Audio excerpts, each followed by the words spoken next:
Alright, ladies and gentlemen, welcome back to the channel. My name is Stories, and today I got for you guys a Monday Night Raw review. Now, this is the first Raw post-Royal Rumble, and we saw both winners of the Royal Rumble matches, Cody Rhodes and Rhea Ripley tonight, along with a few Elimination Chamber qualifying matches, which we'll get into later. So I want to start off by talking about Cody Rhodes. He opened up the show. He came down to the ring and got a chance to view Deserve It from the crowd. He talked about his journey to this point, how he was a 19-year-old kid thinking that he would be the next John Cena, to becoming Stardust, to leaving WWE, to finally returning and now winning the Royal Rumble. He said that wrestling had more than one royal family, and at WrestleMania he was going to stand across a member of another royal family, which is Roman Reigns. And he basically built up his match against Roman Reigns at WrestleMania, and he ended off by saying that he was going to be walking away with the titles.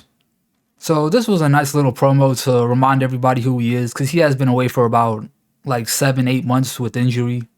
Before he could leave the ring, the Judgment Day, they interrupted him. They were mad that Cody Rhodes won the Royal Rumble, and they say it should have been one of them.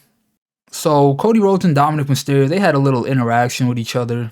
Cody said that he had respect for Rey Mysterio, but Dominic said he had no respect for anybody's dad, especially Cody's dad. So the crowd started chanting "kick his ass," and then Cody Rhodes challenged one of them to a match. And before they left the arena, Edge, his theme song hit. He came out and started attacking the Judgment Day. Cody Rhodes got involved before officials broke it up, so it wouldn't be a Monday Night Raw if officials didn't break something up. Anyways, while I'm on the topic of Cody Rhodes, we ended up finding out that his opponent from the Judgment Day was going to be Finn Balor, so they wrestled in the main event. It was a pretty enjoyable match. Overall, I was into it, the crowd was into it, so towards the end, Cody Rhodes got tossed out the ring. He was surrounded by the Judgment Day, but Edge came from the crowd to equalize them. Rhea Ripley ended up beating up Edge, so that led to Beth Phoenix coming out and giving Rhea Ripley a spear. And then finally, Cody Rhodes, he hit 3 crossroads on Finn Balor for the win. So, like I said, enjoyable match. So, moving on to Rhea Ripley. Obviously, you guys already know she's the winner of the Women's Royal Rumble match, so she gets to pick who she wants to face, either Bianca Belair or Charlotte Flair. She talked about how she faced Charlotte Flair 3 years ago at WrestleMania, which was for the NXT Women's Championship, but Charlotte Flair put her in her place that night. Well, this year, Rhea Ripley says it's going to be different, because she's going to be putting Charlotte Flair in her place, because Rhea Ripley chooses Charlotte as her opponent for WrestleMania. Personally, I would have liked to see Rhea Ripley versus Bianca Belair. I don't think that's a matchup we've ever seen. If we have, I haven't seen it, not that I could remember. That kind of let me down, but it is what it is. A question I have though is, I wonder if this is a way to get Rhea Ripley on SmackDown. I'm not sure if she's going to beat Charlotte Flair or not. We'll just have to see, but this could be a possible way to get Rhea Ripley on SmackDown away from the Judgment Day, because SmackDown doesn't really have any women's wrestlers right now that are interesting aside from Liv Morgan and Charlotte Flair. I'm not sure if you would consider Sonya Deville interesting, but those were just some thoughts that I was having on that. So moving on, I did say that we had a couple qualifying matches for the Elimination Chamber match that's going to be taking place in about 3 weeks. And this particular Elimination Chamber match is for the United States Championship. So in the first qualifying match, we got Seth Rollins versus Chad Gable. Pretty enjoyable match. Seth Rollins, he won with the pedigree. While I'm on the topic of Seth Rollins, during the show, Kathy Kelly asked Seth Rollins about how he felt about Logan Paul eliminating him from the Royal Rumble match. Rollins basically just looked at her and then walked away without even answering the question. So we could possibly be getting Seth Rollins versus Logan Paul at WrestleMania. Unlike most people my age, I'm not really a fan of Logan Paul, but every time he steps into a wrestling ring, he puts on a show, so you gotta respect him for that. So anyways, Rollins, he qualifies for the Elimination Chamber. Next up, we got Baron Corbin versus Johnny Gargano in another Elimination Chamber qualifying match. Corbin attempted an end of days, but Johnny Gargano, he rolled him up to qualify, which I thought was interesting because I thought they would go with Baron Corbin for this one, but they went with Johnny Gargano, so yeah, he won the match and qualified. And then the last Elimination Chamber qualifying match we got tonight was Dolph Ziggler versus Bronson Reed.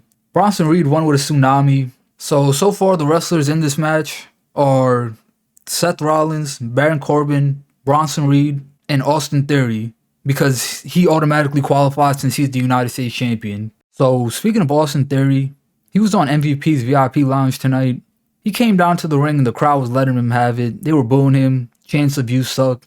They talked about the Elimination Chamber But Austin Theory said he wasn't worried about the Elimination Chamber because he'd been in it before, and he even took an F5 from Brock Lesnar off of a pod, and he's still standing here. MVP told him that he should be worried about the Elimination Chamber because you never know who's going to be in it. So they referenced Bobby Lashley, but Austin Theory said that Bobby Lashley wasn't even going to be in the Elimination Chamber, and that Bobby Lashley had to be worried about Brock Lesnar because Brock Lesnar was going to beat him. So this all led to Bobby Lashley coming out, and Bobby Lashley and Austin Theory, they started brawling in the ring. Lashley, he attempted a spear onto Austin Theory, but Theory pulled MVP into the crossfire and Lashley hit MVP with the spear. So MVP, he's been trying to get on Bobby Lashley's good side lately because he wants to reunite the Hurt Business. And now he takes a spear from Bobby Lashley, so we'll have to see how their relationship plays out in the coming weeks. And also, Brock Lesnar wasn't even on this show, so we didn't really get much of a build for Bobby Lashley versus Brock Lesnar at WrestleMania. And Lashley didn't even say anything about Lesnar anyways, so there's really not too much to say about that right now. So some other things that took place on this show, we got Io Sky versus Candice Laurie.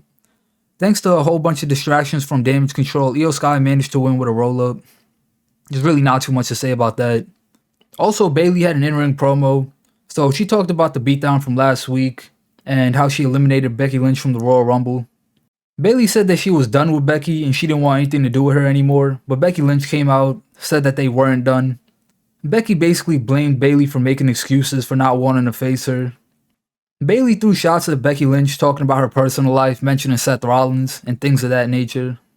So Becky Lynch challenged Bayley to a steel cage match next week because if you remember, they never got to have it on the 30th anniversary show. Bayley originally denied, but Becky Lynch threatened to hit Dakota Kai with a steel chair, and that forced Bayley to accept. So Adam Pearce made the match official, and finally next week we'll be getting the steel cage match between Becky Lynch and Bayley, which I've been waiting to see. So last but not least, we got a couple of returns tonight on this show. The Miz, he was in the ring complaining about last week and how he didn't get a spotlight on that show. He complained about the Rumble and being the first man eliminated, and he basically wanted an opportunity. So Adam Pearce interrupted, said that he had a new superstar on Raw that also wanted an opportunity, and out came Rick Boogs. So he's making his return from being injured last year at WrestleMania. The Miz had to wrestle in a suit, which he was complaining about all match. This was pretty much a quick one. Gorilla press into a World's Strongest Slam by Rick Boogs for the win. And also Carmella returned for anybody that cares. So yeah guys, that was Monday Night Raw tonight. And that's pretty much it for this review. I hope you enjoyed the video. If you made it this far, please hit that like button for me. Hit that subscribe button if you want to hear more from me. Hope you guys have a good day, and I'm out.